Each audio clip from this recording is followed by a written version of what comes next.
You're listening to Nick Luck Daily. This edition is brought to you by Timeform, your trusted source for racing data and analysis. By Total Performance Data, the global leader in live horse racing data. This edition is also brought to you by FitzDares, laying some of the world's largest sporting wagers since 1882. Hello, welcome to the show. Saturday the 1st of August, the fifth and final day of the Qatar Goodwood Festival. What a week it's been. This might be the best morning of the whole lot. Charlotte's with me today, Ed Arkell as well, the clerk of the course here at Goodwood. This is all right, isn't it?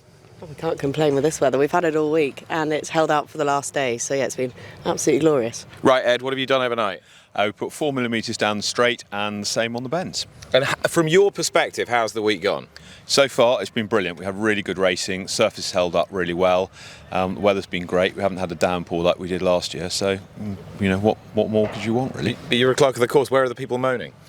Well, I'm sure it'll come at some point. OK, today, Stewards Cup, obviously everybody wants to know where the best place to be drawn is. Generally speaking, there's not much you could deduce from what happened yesterday. Is there any help you can give us? The going stick is saying that it's the same on the stands rail and the centre and 0.4 quicker on the far rail. But as you said, I don't think anything that we've seen on the races so far would really suggest there is much of a bias. OK, because when the draw was being conducted on Thursday, they all wanted to go high. They all wanted to come centre to stand side. Yeah, look, draw bias, I think they become self-fulfilling prophecies very quickly if you're not careful. I'm not surprised it's a bit quicker the far side, or the reading set's a bit quicker. It's opened up, it's going to dry a little bit more, but equally it's had more wear on it. So. Beau Echo was most people's highlight of the week. Was he yours? Yeah, I mean, it was fantastic, wasn't it? A really, really good race. And I think what was so positive was that the size of the field and the fact it was strength and depth right the way through. There was nothing in there that was really making the weight. So, yeah, it was great. Really good racing, really competitive racing, and lots of interesting stories. Nice to break a track record yesterday in the Thoroughbred Stakes. I think they look some very interesting horses. It's quite interesting you say that. Most clerks of the course hate track records. Yeah, I don't mind. You want to, if you're breaking a track record, then there must be a bit of juice in the ground because they won't let themselves down on it, and you want to see the best horses giving their performance on a good surface. So the old track record is fine. I'm not sure I'd want to see 5 or 6 in a day. Batash's track record is safe. 600ths of a second outside American Affair got. Yeah, there was an analyst that was absolutely convinced that it would definitely be beaten, and that was wrong. So yeah, there we go. We might be speaking to him in a few minutes, so I'll let you go. Cheers. Might well be. Thanks. Perfect, thanks. Ed Arkell, who is the clerk of the course here at Goodwood, the analyst to whom he refers is James Willoughby. He'll be along very shortly. Right, Charlotte, how have you enjoyed your week? Oh, it's been amazing. It's just, I think I forgot, having only done a couple of days last year, actually just how nice this place is. For sort of 12 months I don't come in between, and arrived here, had the most fabulous days racing on Tuesday, and then Wednesday I think was probably my favourite down a racecourse, certainly this year. The atmosphere during the Sussex Stakes for Beau Echo, I was sort of stood out here just in front of the stand. It was absolutely packed, and I think everybody here wanted Beau Echo to win, or that's how it felt anyway. But with the sort of, everyone was almost a bit nervous before the race, thinking, oh, what are Cornwall going to do to try and get him beat? But for him to overcome that and still win, he hit the line strongly, which I think Connections were particularly happy with, given that he just looked a little bit weak at the finish at Ascot. I think that was his best performance to date, and yeah, we don't quite know where he's going to be viewed in terms of his ability at the end of his career, but I think we've got to enjoy him this year, because maybe he won't be around next if they're going to crack on and keep racing him. Yeah, I think we might be getting some news on that fairly shortly in terms of where he might be headed immediately. Looking forward to hearing what George Bowie has to say about his future plans. Yesterday we saw American Affair win the King George Stakes, as I said to Ed Arkell, in a time just 600ths of a second outside Batash's track record. He is a very high class horse on his day. He is. Obviously we saw him winning at Royal Ascot last year, and then after that picked up an injury and missed the rest of the season. He'd been disappointing at Ascot this time around, so for Jim Goldie to get him back to his best yesterday was really great to see. And we were sort of having the discussion yesterday about how hard it is for the less sort of smaller trainers and owners to get involved at the top level. So I think that was a pretty heartwarming success for everybody. They obviously went fast. I thought Asfura was going to win a furlong out. We obviously had Henry Would have been Dwyer. a good swan song, wouldn't it? It would have been, but it doesn't sound like maybe it is. It was. Are they still? What's the latest then with Asfura? I think it sounds like they're going to see what sort of form she comes out of it, but she could have one more run. I think the fact that the Australian breeding season, there's no rush to cover her as of yet. There's still chance to. So they could still run the month, or delay the quarantine a month. Well, 3 weeks, and then go. And then send her back. I mean, on that running, she definitely deserves to. She's shown that she still enjoys her racing, and I think that her last run was bitterly disappointing for them. And it does just show. A lot of people wrote her off last time and said, that's it, she's shown, doesn't like it, she should be retired. She owes her owners nothing, but I think she really enjoyed herself yesterday, and she put up a really good performance. And Time for Sandals, I enjoyed watching her sort of bounce back to form as well, because she's been disappointing this season. So hopefully she can go on from that. And yeah, I thought. I mean, it was a fantastic finish. The Joseph O'Brien juggernaut just keeps rolling along. It's remarkable. I mean, 5 winners at Ascot, but he did carpet bomb the meeting at Ascot with pretty much anything he could run. This week, he's not run that many horses here. He still had 3 winners and 3 pretty impressive ones as well. I thought Dylan Brown McMonagle yesterday was like a man possessed. I was working with Martin Dwyer and he said, has he left the oven on? Like, he's just incredible. It's remarkable. I mean, everybody's been saying how well he's been riding, but it's when you watch him, he can ride anyway. He can sit and be very, very patient and get there at the last minute. Or he's got the confidence in his horses to think, you know what, it's 2.5 miles. My horse is going to stay every inch of this, and I'm going to kick on early and catch me if you can. He's a pleasure to watch, and the Joseph O'Brien team are just in outstanding form at the moment. Yep. The select team has worked for him this week. Haven't really kept an eye too much on his Galway. He landed a big touch at Galway. Was it yesterday or the day before? I can't remember. And he's had horses run really well. So, yep.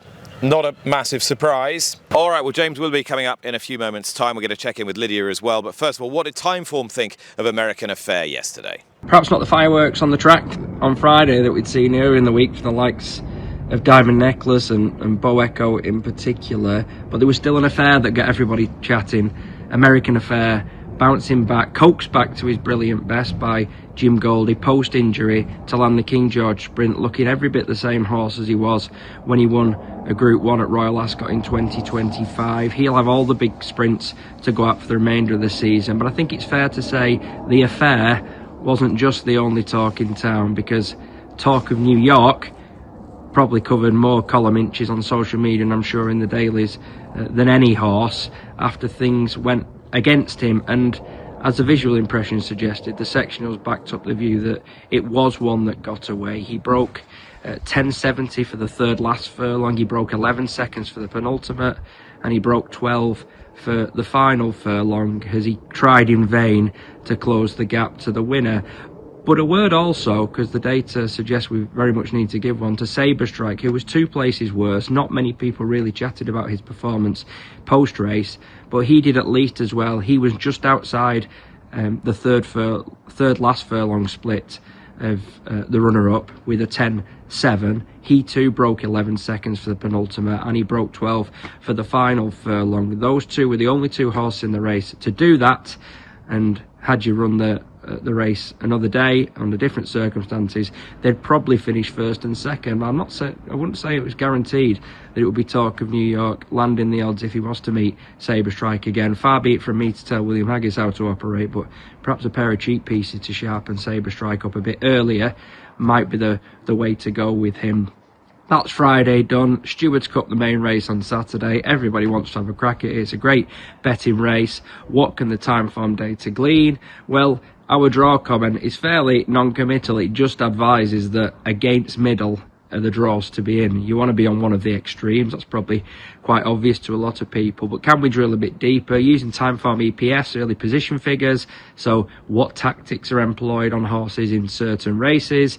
Those with one of the front runners, those with lots of 5s tend to be dropped out. Well, most of the 1s and 2s appear to be amongst the high stalls. The first 2 in the market, Sondad and Far Above Dream, are in those high stalls, but Far Above Dream might just get the Timeform pick in that race. He was made a horse in focus after his 4th in the Wokingham, and you look at that Goodwood record, 3 from 3 for a trainer in James Owen who was just an absolute master at turning, maybe not in this case quite a sow's ear into a silk purse, but he's definitely the latter now, and on his way maybe to group company in the way he's progressing. Strong pace to aim at, loads of pace is amongst the high stalls, and he might just have a few too many guns for Sondad, having been freshened up since Royal Ascot, whereas Sondad went over to Ireland and put up that big performance in winning over there. What a great week, great work from everyone on track. It's been an absolute pleasure and just nice to be part of it on the final day. Hope everyone backs a few winners. Here he is then, everybody, on the Nick Luck Daily, as promised to Ed Arkell a few moments ago, from his new base deep in the New Forest, welcoming James Willoughby to the show, Times analyst and a consultant to Goodwood Racecourse. I'm allowed to say that, James, aren't I? It's too late now anyway. Yeah, we've blown it. But you've been saying to me all week that you need to be video bombed, so Charlotte and I are video bombing you accordingly. Welcome to my crib. See what I've done with the place. Looks amazing. Looks lovely spot, actually. It is a nice spot, but it's here that I make intense computations, basically morning, noon and night. And this year, as you've already alluded to, I had the additional empirical understanding of Goodwood Racecourse by visiting it to see the meticulous preparations that were undertaken there. And for that reason, and just my general enjoyment of horse racing, I thought I'd speak to you about the condition of the racing surface this week, because I think there's a point to be made here, which is both sort of subtle and scientific, which is the way that tracks are watered nowadays has often been the subject of quite intense criticism, and rightly so.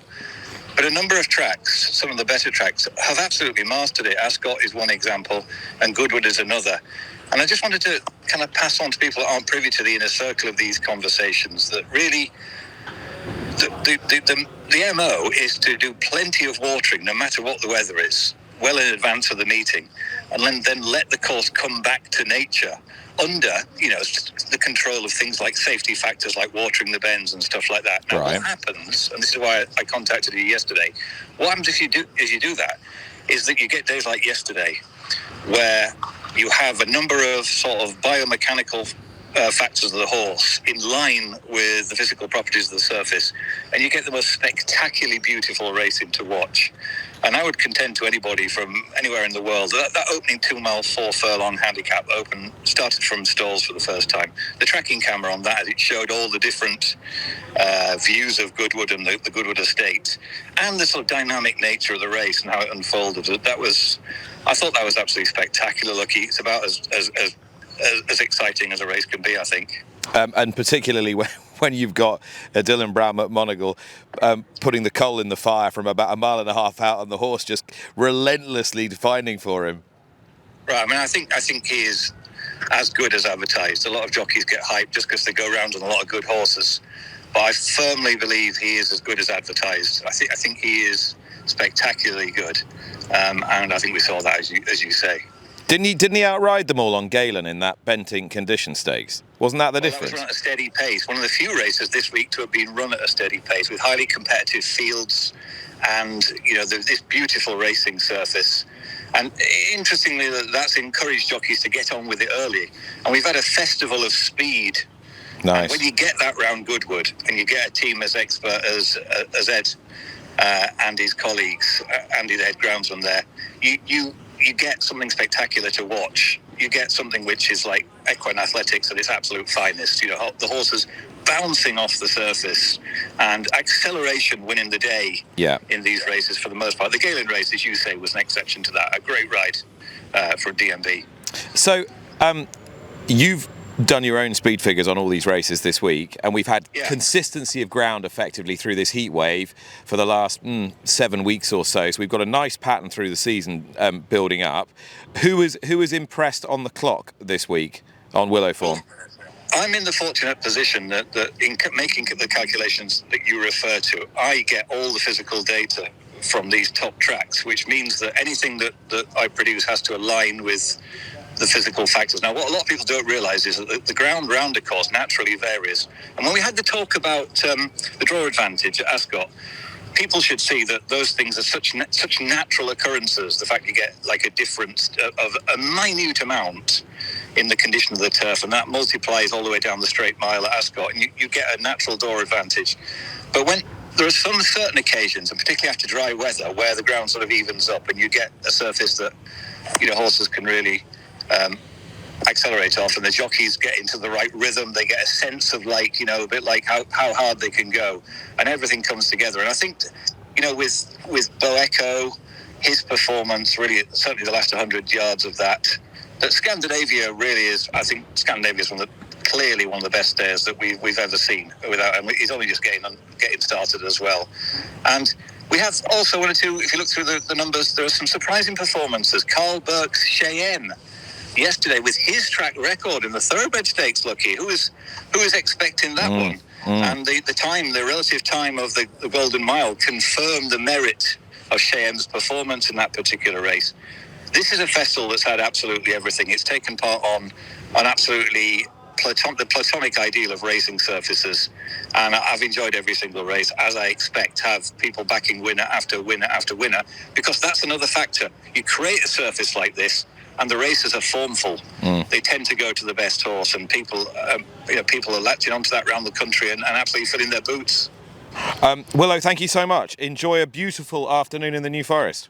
There's still a lot of work to be done, though, Lucky, on this. I've got to really sort of work out what's happening today to the 100th of a second and finish the job. This is the big push now. It's the last day, but it could well be the best day. If I said to you that Tom Durkin, legendary former NBC commentator and Breeders' Cup legend, is going to be one of the guests on Tomorrow's Luck on Sunday, how likely would you be to tune in? I mean, I watch anyway, as you know, but I can't really put that into words, how much Tom has meant to many of us over here. Some of his commentaries have lightened our kind of darkest days by playing them in offices around the country. Racing fans are fully aware of his absolute genius. He is quite simply the GOAT. It's not even close. And to watch him tomorrow, I will find a highly emotional experience. So I'm really looking forward to it. Fantastic getting him on. Tisnow wins it for America. Goodbye, James. Thank you very much. Bye-bye, Nick. James Willoughby talking to us from his home in the New Forest there. And as I say, yes, I'm very much looking forward to Tom Durkin tomorrow. Do you think we should put a call into one member of our team who we haven't heard from this week? I know, our usual Friday pundit. Our usual Friday pundit, Lydia Hislop, who is staying in a very lovely billet, I'm sure, just down the road. Next video bomb is coming up here. I wanted to get her into the show, but quite understandably, she prefers to enjoy the elements down here on the Sussex Downs early in the morning rather than be in the airless, windowless media centre. So here she is with plenty of windows and plenty of air. Hello, good morning. Charlotte's with me. Hello, good morning. Morning, Lydia. Hello, Charlotte. Your old friend and mine, Mr. James Willoughby, has just been issuing a paean to the beauty of Goodwood this week, calling it the platonic ideal of thoroughbred horse racing. Have you been similarly enthused? It's been beautiful. I mean, it's always beautiful, Goodwood, isn't it? And I do envy you being there in the morning out on the track. I just don't envy the middle bit in the press room.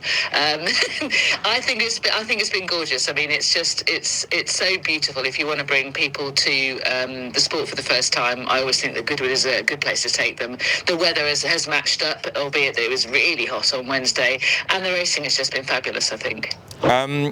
Is it silly to ask what your highlight was? I mean, if I asked 100 people, I suppose 99% would say Bo Echo, but I can normally rely on you to play a few shots. I'm going to be obvious, I'm afraid. I think it's very, very difficult to get away from what was an epic Sussex Stakes. When you build up a race like that, usually it disappoints. I mean, the Goodwood Cup, we saw a fantastic performance from Scandinavia, but it wasn't a replay of what happened in the Ascot Gold Cup, which sort of set the whole grandstand alight at Royal Ascot. Whereas the Sussex Stakes really did deliver in every single way, and it was just a compelling viewing. I mean, the following morning, I must have watched it about 12 times back again. So I'm afraid I'm going to disappoint you and go for the obvious, because I just think it was epic. It was, and we've had, I mean, the coming off the King George as well. Despite the disappointment of the Japanese raiders, I'd love to have seen them run better. Yeah. But that was an epic race as well. We're having a very good year, I think, in terms of flat racing, and we should really relish it, I think. Yeah, it's building as well, isn't it? It's building through Ascot to here, and hopefully onto on to York as well, and we'll be there in just 3 weeks' time. I can't believe we're at the 1st of August already. James just said he thought Scandinavia might be one of the best stayers of all time. Yeah, I can see it. I can see it because, I mean, it was funny. Are we ever going to... do we need a loose horse the whole time to give him something to chase so that he can extend? And that's kind of like, I mean, that would be the ideal. I mean, that did enable him to open up for the first time in a way that we haven't really seen before. Whereas he's, one of the reasons why we hope he would have longevity is because he doesn't overdo it, does he? He just does enough to what he needs to do in order to win. But I don't think that's silly. He's still very young. He won the Goodwood Cup first time as a 3-year-old. He's now only 4. Conceivably, there's further improvement in him as a thorough marathon stayer. So, no, I very much see that. And obviously, I wouldn't call anything that James says silly. Favourite interviews of the week for me have been, I think, David Easterby with his orange trainers yesterday. That was high on the list.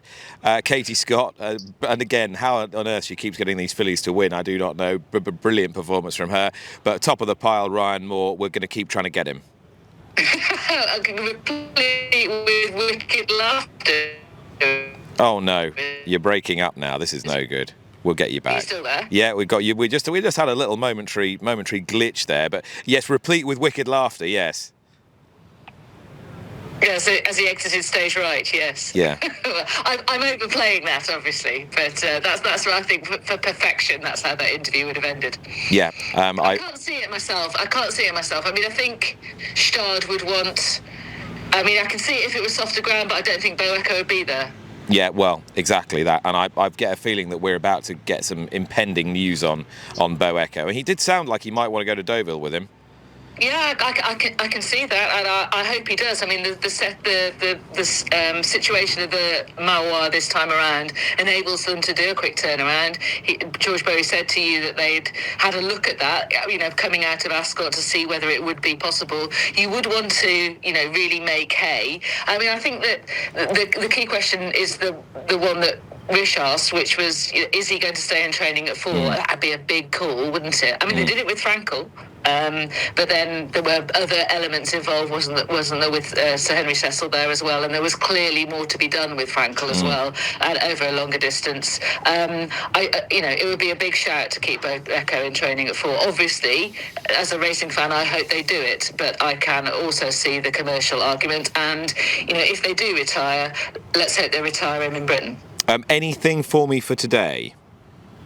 I am looking at Sing Us a Song in the opening race, the mile 6 handicap. I like a stayer. So, yes. I think he's improved his form again this season. I think he handles fast ground, which would be my slight doubt about Hopewell Rock, the other Wathnan runner who I do fear. I just wonder, he seemed to sort of hang off a true line last time out at Ascot, and now he'll be coming downhill on fast ground. So that tipped me towards Sing Us a Song, and James Doyle is on board as well for Rafe Beckett. So in the first race, that's the one that I was leaning towards in the 150. What else do you like today? Well, Charlotte's with me as well, so I'm going to let her take first go at this.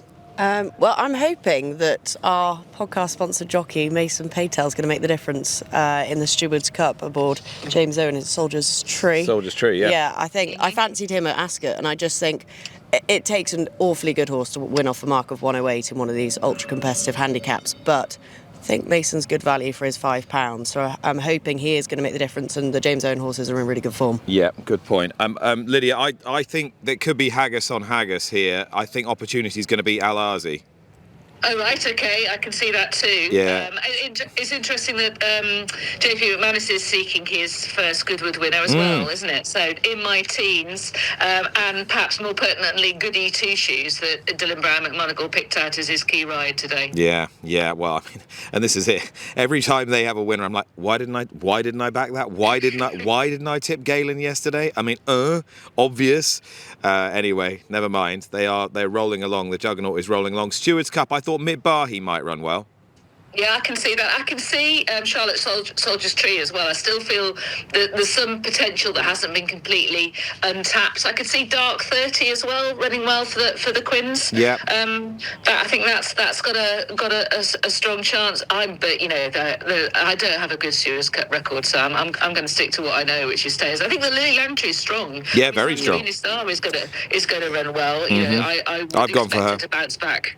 Oh, right, exactly. I mean, to cheek pieces off, more suitable distance. I can see her really getting rolling in the Lily Langtry, and I'd imagine that Wardour will put out a stout defence of her crown as well. Yeah, perfect. I will see you later. See you later to Josh as well, who I saw in the background. Josh is I was going to say he's the unsung hero, but I sing quite a lot, so but he's been a star this week, as has Charlotte, of course, as always. So yes, thank you very much. I'll see you later. See you later. Bye. Cheers. Bye. Excellent stuff. Right. Santorini Star, she has got a penalty though, hasn't she? And she is the only one in the race with one. I just think I expect her to run a lot better than she did at Ascot. Stepping back up a trip will suit her. She, of course, does have course form when she defeated the mighty Bissett here last year. Well, then you've got to back her. You've got to be with her. When she was rated about 80 something. Thought we had the best handicapped horse in training. Yeah, funny until we that, ran into 12 Mr. months Haggis. All right, we try and assess what's going to win this Stewards Cup. I know someone who will definitely pick up this morning, and we're sending the video bomb just down the road to Hugo Palmer. Hugo, have you been enjoying your week here at Goodwood? Very much. First week of the year. Excellent, and you managed to get the trip into Saturday morning as well. I mean, whether you think I've got the trip or not, I don't know. I'm still alive. Okay, well that's all we need to know. You could win your second Stewards Cup this afternoon. Memories of the first one with dear old Gifted Master. What a smashing horse he was.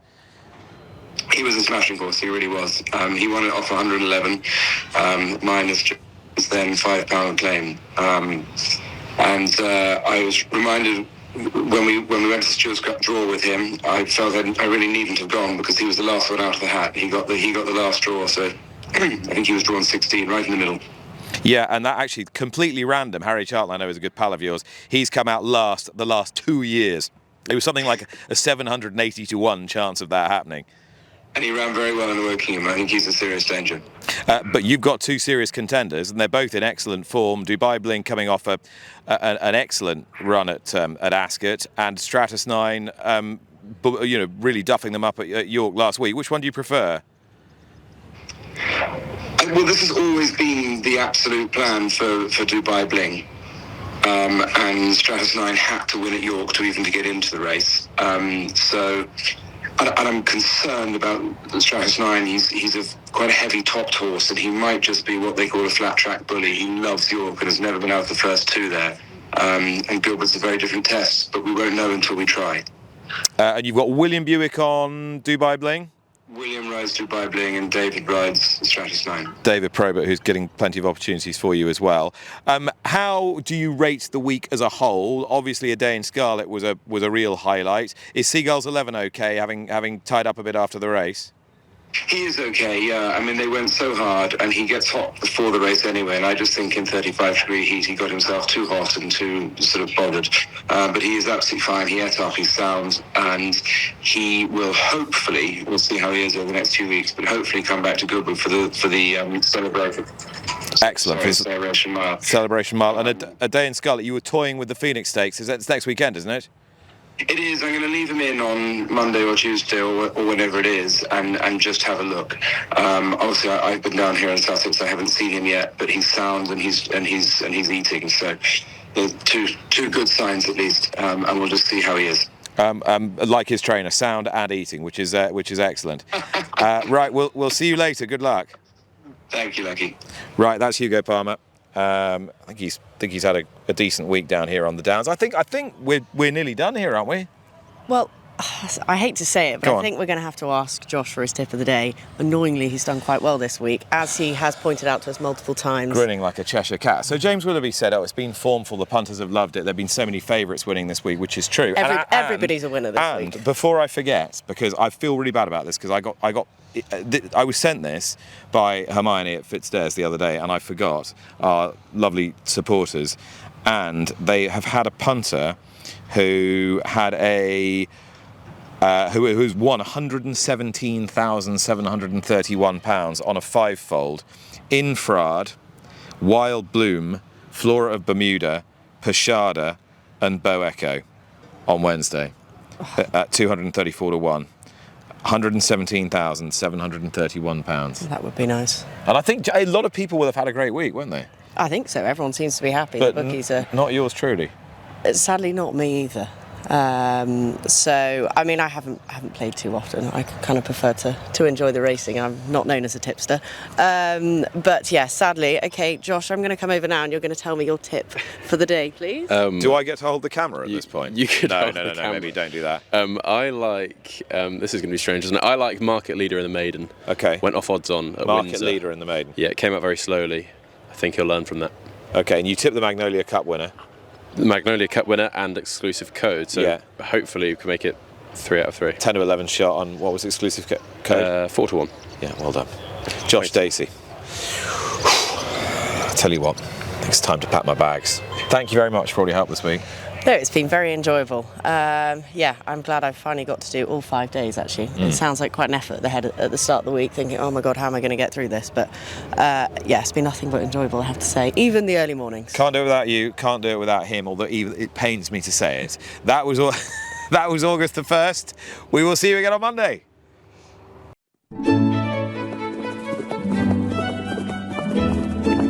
You've been listening to Nick Luck Daily. Thanks for listening. This edition has been brought to you by Timeform, your trusted source for racing data and analysis, by Total Performance Data, the global leader in live horse racing data, and by FitzDares, laying some of the world's largest sporting wagers since 1882.